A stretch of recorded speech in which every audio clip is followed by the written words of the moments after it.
Okay, so hey you guys, welcome back to my channel. Hope you guys are having a great day, darling. I don't even know exactly where to start, but let me start from the beginning.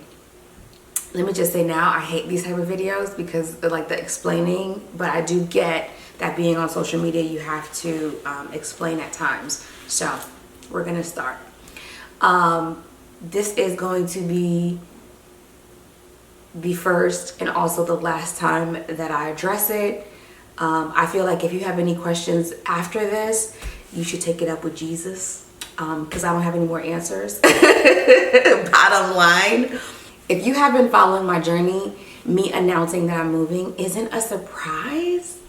And the reason why I say that is because every time I got done with a space, every time I was designing a space, every time I was doing like an addition, I continuously said, this isn't so bad that if someone else came into the house, they wouldn't enjoy it. And people kept saying, why you keep saying that? Why you keep saying that? I'm like, because this isn't my forever home.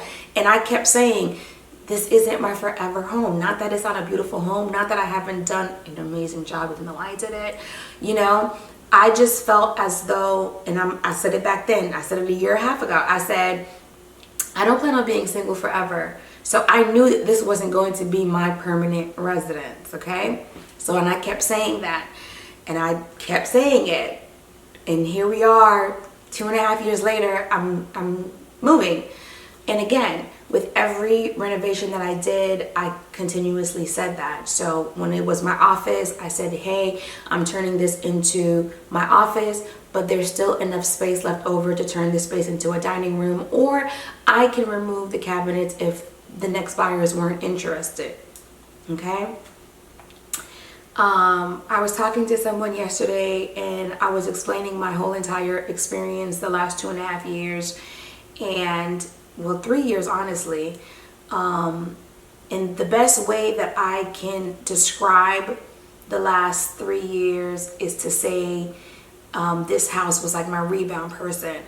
I feel like I was responsible, but normally when things happen in people's lives, you really have two options.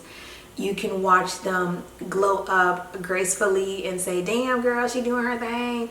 Or you can watch them destructively, you know, do something, you know, not up to par to who they are, or drag someone else into their BS. You get what I'm saying? And for me personally, I wasn't trying to heal or get better or find myself through someone else. Like, I wanted to take the time to myself, and this house provided just that. I was able to grow, I was able to mature, I was able to, you know, work out my finances. When I came into this house, no lie, yeah, I might not believe it, I was broke. I think, and when I say broke, like I think I had about $4,000 to $5,000 in a bank account, because after closing, I think there was like $7,000 left or something like that after closing. And so I gave my mom some money, you know, for helping me out, and then I kept some money. So honestly, I didn't think that I would make the money that I made. I didn't think that I would get the brand deals that I was gonna get. I didn't think so many doors and opportunities would open, and so they did. I am no longer that scared chicken that walked into this house. I'm definitely in a much better place. And I feel like I had outgrown Savannah when I bought this house in Savannah. But when you have children, you have to make decisions. Neither one of the boys wanted me to be in Atlanta. Ta-da! You know, and so the process of me trying to find a home started in Atlanta, but my head was so foggy and clogged because it wasn't just me making a decision. I had to take the boys into account. I had to take the commute that was happening, you know, while I was staying with my mom. That was a lot, but the back and forth of like trying to co-parent, it was a lot. And so when I come onto social media, I feel like things look very graceful and peaceful, but my life is so far from that, because there's so much that was going on that I was just like, God, you know what I'm saying? And so here we are now. My oldest is 15 and he does whatever he wants. I'm fine with it. He doesn't really like want to hang out or whatever. And my youngest is 9 and he pretty much makes his schedule. So a year ago, actually, I wanted to move and I had thought about it. And I even remember talking to my mom and I'm just like, I remember, I think I said something about an appraisal and I think she had told me how much someone had told her the house had gone up in value. And so I was like, I don't know. And I was still kind of teeter-tottering. Honestly, I just didn't feel like having that conversation at the time. I didn't know how it was going to go. And so I stayed and then I thought about it again. And then I had spoken to my friend about it. And, pretty much everyone was saying to me, enjoy the house for a little bit. But currently, the way pandemic is working, all the bidding wars and everything that's going on, I do feel like this is the right time for me to sell. I feel it in my heart. I feel it in my spirit. And it's just time to go.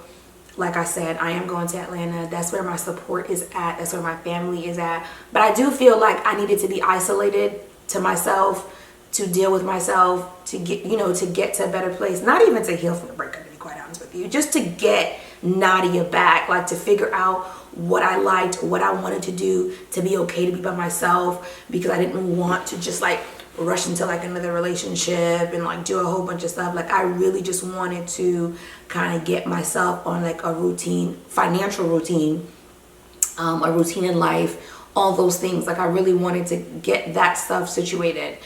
I'm gonna tell you guys a little story. So I was on the phone with my mom and I'm like, hey, I just want to give you a heads up that I'm gonna go ahead and sell the house. She's like, okay, fine, let me know what's going on, I'll sign off on it or whatever. And I'm just like, okay, cool.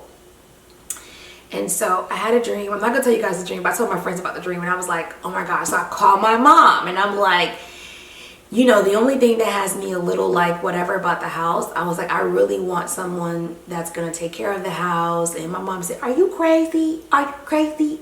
Once you sell the house, you sell the house. It doesn't matter who gets. I said, it does matter. I said, I get that you don't have like any emotional attachment to the house or whatever, but I do want someone, and I'm praying about it, is going to take care of the house, because at the end of the day, I didn't DIY any of this stuff. Like everyone was licensed. The flooring is high end. Like there's quality stuff in the house. Performance fabrics on the cushions. So like I really just went out. Again, by the grace of God, I didn't have to spend as much.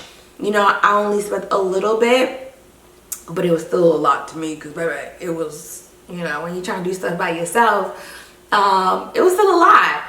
But I just wanted someone that was going to come in and they were going to take care of the house. And so I told my mom, I said, my content is suffering because I'm in the middle of packing and I'm not sharing it.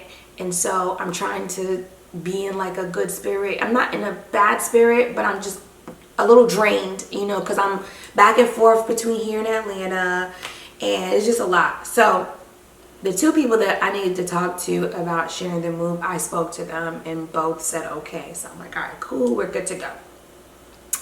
So I get off the phone with my mom.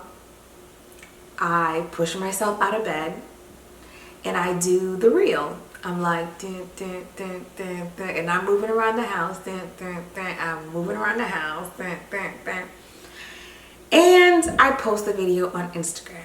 I don't even think it was 15 minutes the video was up. I get a phone call from my friend that lives in New York. She calls me. Well, no, she texts. She texts and said, hey, congratulations on the move. I don't know what's going on, but if you're selling, I'm interested in buying. And I'm like, in my head, I'm excited because I'm like, she has luxury things. She's very fashionable. So I know she will enjoy the closet and potentially buy the closet. I know she's watched the journey. I know she knows the stuff in the house is like quality. So I called her like right away and I'm like, hey girl. She's like, hey. She said, I've been looking for a house here in New York with no luck. I'm okay with relocating. I do love your house, but I've never seen it in person. So I am interested in seeing it in person. And so, I don't want to get excited. So I'm just like, sure, no problem. Whenever you're ready, just come and let me know. And so we hung up the phone. And so I told her, I said, the contract is supposed to be signed between Monday and Tuesday with the realtor. So, let me know before then. That way I know, what to do. And she says, okay, no problem. Again, it was another 30 minutes to an hour. She had sent me that she booked her ticket. So I'm like, okay. So I call my mom. I'm like, Mom, I think my friend is gonna buy the house. She was like, well, I said, I think my friend is gonna buy the house. And I'm like, don't say I'm crazy, because I literally prayed that whoever came into the house, one, was gonna love it and wasn't gonna try to rip things out. Because I'm gonna be honest, I only paid to get the flooring installed. But baby, the flooring alone in this house, all over the luxury vinyl, the hardwood floors, you're looking at about $20K. So I didn't want someone who didn't know the value of it to just come in and tear it up like, sweetheart, you're never gonna get this quality anywhere else. Like, calm it down, Like, the luxury vinyl, and let me just say, I donated the luxury vinyl. Everything that I took out the house, whatever I could salvage to donate, I salvaged and I donated it. So the flooring that was here was a luxury vinyl. Not saying that it wasn't good, but it wasn't great. It had already started kind of picking up anyway when I came into the house. So I'm happy that the change happened. But she came into town. I picked her up from the airport. The second she walked into the house, she loves water. She was like, oh my gosh. She was like, I prayed for this house. And I said, I prayed for you. She's OCD. She keeps a clean house. She loves the house. She plans on not changing too much in. She loves color, so she's going to add some color. But we've already kind of spoken about everything. So I feel like things are happening in a very like ABC order. The logistics of everything has to be worked out, but after that, like in terms of like me moving the house, like everything is kind of working out. Again, I never said this was my forever home. I never said I planned to be here forever. First of all, me moving to Savannah wasn't even something that I originally wanted to do in the first place. Long time ago. Okay, so it was a sacrifice for me to even be here in the first place. So now I feel like I'm moving more in a direction where I'm thinking about, me, myself, and I. Of course, my kids are always going to be a part of that equation, but they're at a point now where they're making their own decisions, and I don't have to necessarily take into account so much of what they're wanting. And so that is everything pretty much in a nutshell. So over the next couple of weeks, I do have, over the next couple of weeks, I will be working, I think, if I'm not mistaken, I have 3 or 4 brand deals that I have to kind of finish out. And once I get those done, I'm going to start packing the house up, getting everything together. I am going to be leaving the furniture. I'm going to be packing up my things, like clothing and things of that nature, just because, again, God forbid, anything, don't work out, whatever the case may be. I feel like it's best if the house gets shown with the furniture. So as of right now, we're good with my friend purchasing the house. Everything is working out, approvals, all that stuff is being handled. But like I said, I don't want to necessarily move like all the big furniture out the house just yet. I want to wait till we actually are like, okay, you got 2 weeks, girl, what you finna do? And then I can start. I have started calling moving companies, getting pricing, because I want things to be like super hella wrapped and tied and all that, so my stuff don't get damaged. But yeah, you guys will see me pack up. I'm gonna start probably somewhat in the kitchen, just because I can keep 5 or 6 pots out for me to cook, but everything else can kind of go. And then I'm slowly gonna start my bedroom, and then the miscellaneous things that I know like I don't wear and stuff like that, like my winter boots and things. But that's pretty much it, y'all. I mean, it's time to go. It's time to go.